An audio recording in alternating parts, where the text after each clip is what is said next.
Hello friends, welcome to my channel again. आज का जो टॉपिक है दैट इज डिस्मेनोरिया। डिस्मेनोरिया का वर्ड मीनिंग होता है पेनफुल मेंस्ट्रुएशन और पेनफुल पीरियड्स।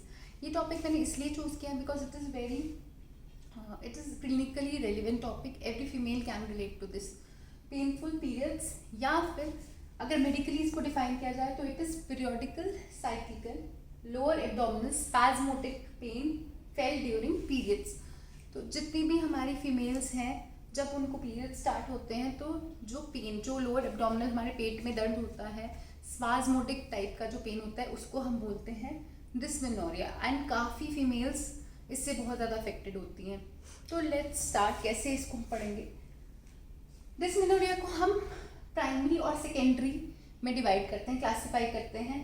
तो जो प्राइमरी डिस्मेनोरिया है, ये क्लासिफिकेशन क्यों इंपॉर्टेंट है, क्योंकि जो प्राइमरी डिस्मेनोरिया है इसमें कोई भी पेल्विक पैथोलॉजी नहीं होती। It is completely normal, it is completely physiological. जो भी ये पेन हो रहा है इट इज़ कम्प्लीटली फिजियोलॉजिकल। जबकि जो सेकेंडरी डिस्मेनोरिया है, इसमें पेल्विक पैथोलॉजी होगी, कोई ना कोई पेल्विक पैथोलॉजी। जैसे कोई भी डिजीज हो सकता है, जैसे हो सकता है उस फीमेल को एंडोमेट्रोसिस हो, या पेल्विक इन्फ्लेमेटरी डिजीज हो, या फाइब्रॉइड्स हो, या सिस्ट हो, ओवेरियन सिस्ट हो। मतलब उसकी जो पेल्विक ऑर्गन्स है उसमें कोई ना कोई प्रॉब्लम जरूर होगी, जबकि इसमें ऐसा कुछ नहीं है। ठीक है, तो इसलिए इंपॉर्टेंट है to classify dysmenorrhea into primary and secondary. अब हम बात करेंगे और डिफरेंसेस प्राइमरी सेकेंडरी में। जब कोई फीमेल हमारे पास आती है तो हम उससे क्या सवाल पूछेंगे ताकि हमें पता चल जाए प्राइमरी और सेकेंडरी में क्या, प्राइमरी है या सेकेंडरी। जो प्राइमरी डिस्मेनोरिया है उसमें पेनफुल पीरियड शुरू हो जाते हैं just few cycles after menarche. मतलब हो सकता है 1-2 पीरियड्स के बाद ही उसको पेनफुल मेंस्ट्रुएशन स्टार्ट हो जाए। मेनार्की इज द टर्म जब हमारे स्टार्ट होते हैं, पीरियड स्टार्ट होते हैं, फर्स्ट पीरियड जब भी स्टार्ट होगा उसको हम मेनार्की बोलते हैं।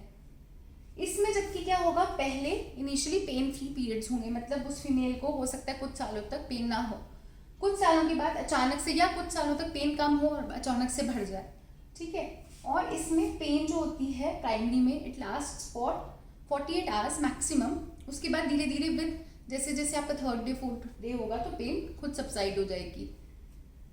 इसमें पेन प्रिसीड करती है, पीरियड्स होने से 1-2 दिन पहले ही पेन शुरू हो जाती है एंड इट परसिस्ट, और ये ज़्यादा देर तक रहती है।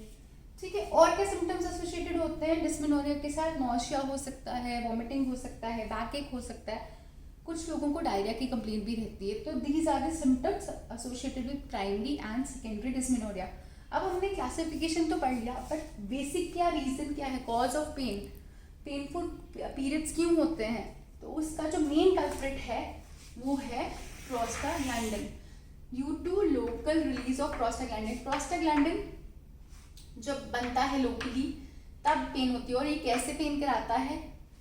ये क्या करता है, इंक्रीज करता है contraction of uterine muscle, more and more contraction of uterine muscle.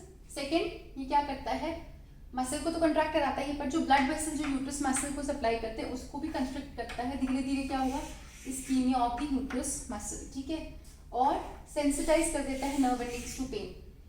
तो ये है इसका मैकेनिज्म ऑफ एक्शन। तो basically who is the culprit? It is the prostaglandins. ठीक है, अब ये देखा गया है हर फीमेल में डिग्री ऑफ पेन वेरी करता है। एक तो थ्रेशोल्ड होता है, कुछ किसी को नीडल प्रिक से भी बहुत ज़्यादा दर्द होती है, तो वो तो वेरी करेगा ही करेगा। और क्या चीज़ है, एक एंजाइम होता है हमारी बॉडी में साइक्लोऑक्सीजनेज, ये बनाता है प्रोस्टाग्लैंडिन्स। तो कुछ फीमेल्स में देखा गया है जो सेकेंडरी डिस्मेनोरिया जिनको होता है उसमें कॉक्स एंजाइम का अप रेगुलेशन हो जाता है। तो ज़्यादा से ज़्यादा कॉक्स बनेगा, ज़्यादा से ज़्यादा प्रोस्टाग्लैंडिन्स बनेंगे। अब बात करें इसकी ट्रीटमेंट के बारे में, तो पहला है लोकल हीट एप्लीकेशन। ठीक है, एब्डोमिन, लोअर एब्डोमिन पे आप वाटर बॉटल रख सकते हो, हॉट वाटर बॉटल। ठीक है, और दूसरा जो मोस्ट इंपॉर्टेंट है NSAIDs, use of medications. NSAIDs are non steroidal anti inflammatory drug. ये क्या करते हैं, ये डिक्रीज करते हैं साइक्लोऑक्सीजनेज का फॉर्मेशन। तो जब एंजाइम ही नहीं रहेगा तो ये भी डिक्रीज हो जाएंगे। ठीक है, तो आई होप आपको ये टॉपिक समझ आ गया होगा। If you like my video then please comment and subscribe to my channel. Thank you so much.